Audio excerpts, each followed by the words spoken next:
Good morning. Even as China opens up a new front in Depsang, which is to the north of the Galwan Valley where the clashes were taking place till now, and satellite images show that some of the structures which the Chinese had put in Galwan and which were demolished subsequently are once again back in place. The government's moves, however, to contain China or to send message across to China are sending shockwaves across the industry.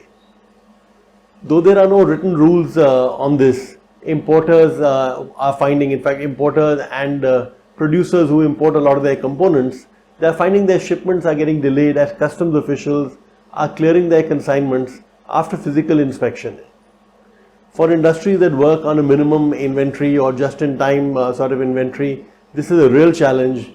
And while in fact the mobile phone manufacturing firms have already written a letter on this to the Finance Minister, to Finance Minister Nirmala Sitharaman, basically saying that this has to be fixed. Other companies are equally worried. In fact, a Calcutta Customs House Agents Union Association has written to its members saying that they have been informally told by the authorities that China-based consignments have to be delayed. And if this move isn't bad enough, it comes on top of several other moves along similar lines. The government e-marketplace, what is called the GEM portal. The GEM portal is where goods are sold to PSUs and government departments. It's not all good, but there's a beginning there. It's about 50 to 60,000 crores get sold a year. So on the GEM portal, for example, the GEM portal has told suppliers who sell goods that they have to indicate the country of their origin on their product. In fact, the GEM portal has a new feature which allows buyers to choose from products that meet a minimum 50% local content, and only firms with a certain local content will be allowed to participate in certain kind of bids. Even purchase preferences are to be given to those companies that have a higher local content. In fact, this isn't all. There are news on how the Commerce Ministry is in discussions with a lot of e-commerce portals like Amazon and Walmart on basically ensuring that their suppliers start labeling their goods based on where they come from. So I think the e-commerce companies have said that it might take some time, but as they seem to be, whether it takes place in a week or whether it takes place in 2 weeks, certainly the decision is, or the discussion is on the fact that they will have to start labeling their goods by the country of origin. Now there's a problem here. There are lots of problems, but if I just begin with one problem, how do you determine the country of origin? Now in a case of a mobile phone or something where it clearly says made in Korea or made in China or made in Taiwan, it's pretty easy to figure out where the country of origin is. But what happens in the case of, let's say, an Apple phone or a Samsung phone or a Xiaomi phone for that matter? A lot of these phones are made in India, so to speak. So they're made in India, but they use components that are made in China. So Samsung is a Korean company, Apple is an American company, but what if they're using components that are made in China? Or let's say they're using components that are made in Korea or Japan or some other country, but those components in turn are using Chinese components. Now, are these products Indian? Are they Chinese?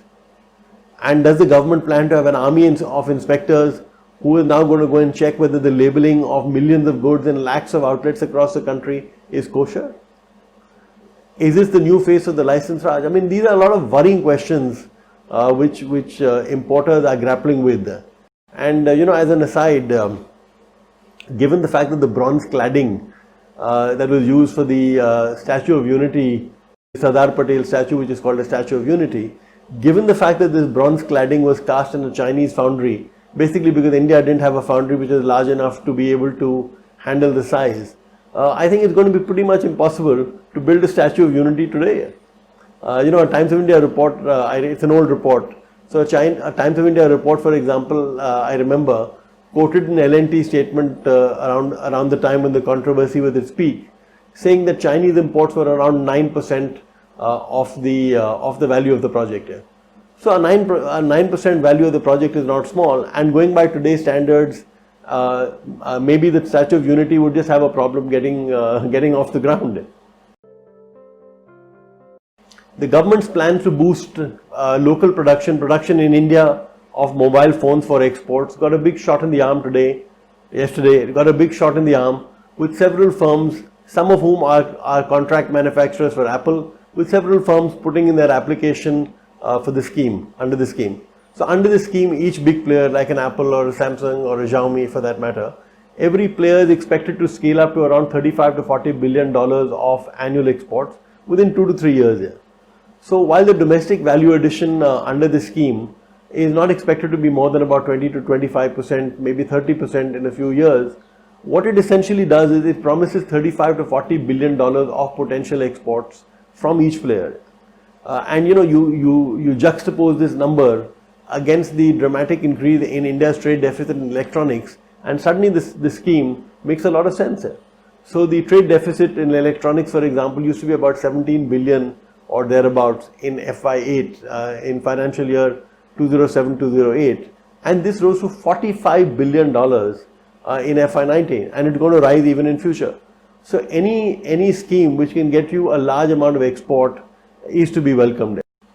And there are two reasons why this scheme will do very well. One is that the way the scheme is structured, you have to produce a phone that retails that sells for more than $200 a piece, and only then will you get the benefit. Now, so this is for local production, but since phones of over $200 are essentially exported, what it really means is that there will be a large amount of export. And just to give you a sense of the potential, Apple's global merchandise business is around $230 billion right now, and 90-95% of this is serviced out of China. So to get more of Apple's vendors into India then means that over time India can hope to sell the iPad, the Macs, and other various Apple merchandise to various parts of the country.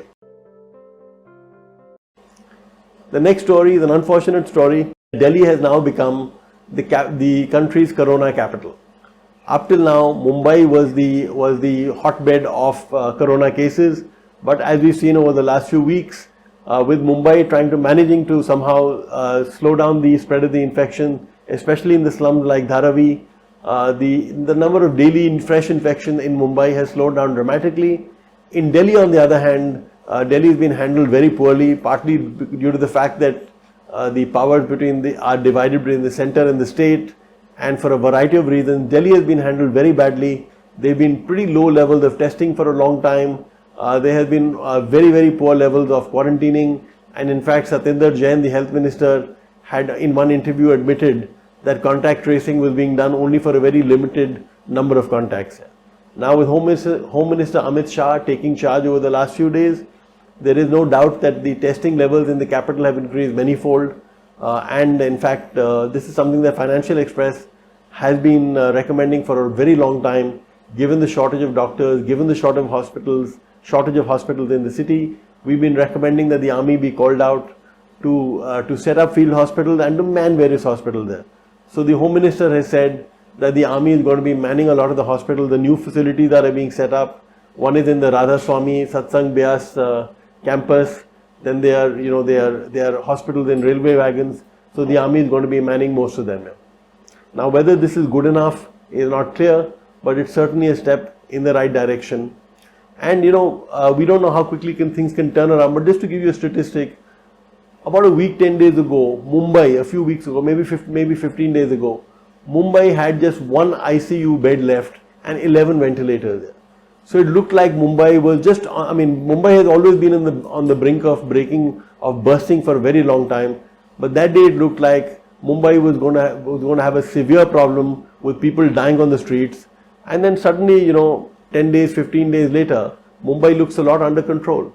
So there is no reason for us to, we can certainly hope that things in Delhi can quickly turn around now that the central government is paying a lot more attention, and now that the army and the paramilitary forces have also been called out. The sad saga of Patanjali and its coronel continues. The Uttarakhand government, for example, has said that Patanjali never ever applied for a corona cure medicine. It basically just told the Uttarakhand government that it was producing some immunity boosters, and that is what it got, a license for. Other newspapers, in fact, have gone a step further, and they've reported that, the patients chosen for the clinical trials by Patanjali were essentially people who had very mild cases. And amazingly, in some cases, these people were even given allopathic drugs to cure symptoms like fever and things like that. So this episode not only casts Patanjali in a very sad light, it makes India's entire Ayurvedic industry and the sort of system which governs it, which gives it clearances for new medicines, which decides on the trials, which checks whether the claims made are actually correct or not. So all of those have been put under a cloud by this Patanjali episode. Hopefully, as the government investigates it further, over time, presumably Patanjali will be submitting more data to the government. So hopefully, when there's more data put out, hopefully there'll be some more clarity. But right now, certainly not just Patanjali, but the entire Ayurvedic industry in the country gets portrayed in a bad light thanks to this. We talked yesterday about how there's a global fear of hacking increasing down dramatically. Australia suffered a very bad hack attack over the weekend, and now with the fears of hacking increasing in India, the government, it appears, has asked the phone manufacturers to submit their source codes to it. Now this is deeply problematic. We have an editorial on this. This is deeply problematic, but the source code, in a sense, is like the secret sauce. It's the secret ingredient in a Coca-Cola. So it just tells you every little secret which the phone manufacturers have. And if that source code then leaks out to other people, as it can once it's in the hands of the government, it causes a real problem. So what we've been recommending is that why do you need to have the source code? Just simply subject each phone to massive testing, get people to try and hack into it just to see how vulnerable phones are. So let's see where that goes. Next story, after work from home, telemedicine, as is obvious, has got a big boost from the whole corona episode, the corona pandemic. And our EFE page today basically talks about a digital platform for COVID telemedicine. Basically, it's a platform which has been among the other promoters of it, our former Infosys chief Chris Gopalakrishnan. So basically, this is a digital platform which provides for diagnosis, tests, and all kinds of such treatment and whatever basically a corona patient can require. Another interesting app or platform that we talk about is an agri-tech new age platform called Unnati. It's early days yet, but platforms or apps or solutions such as these that I've just talked about are really going to be critical if India really has to develop quickly and rapidly along the lines that we talked about. So let's hope that these solutions gather pace, that they take off. For right now, let's just hope that they don't have Chinese investors, since clearly that's one area where there's going to be an immediate problem and there's going to be a big hit. So any startup that has Chinese investment is going to take a big hit, because it's not going to be able to raise Chinese investment easily for at least some time to come. We're running out of time, but just quickly a quick wrap on some of the other stories. Till some months ago, when PPE was in short supply, we've all paid black market prices. We've seen how people how the cost of N95 masks and other PPE just dramatically shot through the roof here. Now the amazing thing is that as more and more Indian companies have started producing PPE, in the case of Gujarat, which is what our story is about, there's such an oversupply that PPE prices have actually come down by half in the state. A Bloomberg story on our front page today has juicy details of a dispute involving the Hinduja brothers. In 2014, it seemed that the Hinduja brothers, they've always been a very close-knit family. All decisions have been taken together in a variety of areas. So in 2014, it appears they decided to actually seal this in a formal manner, and they all signed a letter which essentially said that each brother's assets belong to everyone, and that each one would appoint the other one or another one of them as the executor to their will. So it's very, very sort of Hindu united family, if you will. Now it appears, and this is what the dispute is about, now it appears that three of the brothers want a share in the bank owned by Sri Chand Hinduja, who's the oldest brother. But right now Sri Chand Hinduja, who's ailing, and his daughter have gone to the court, and they basically said that we want that letter to be declared worthless. The other brothers basically said that declaring the letter worthless would go against the group principles, which have always centered around family values, essentially that everything belongs to everyone and nothing belongs to any one person. But given the fact that the empire is worth $16 billion, this is one story that everybody is going to be watching. Have a great day. Thank you.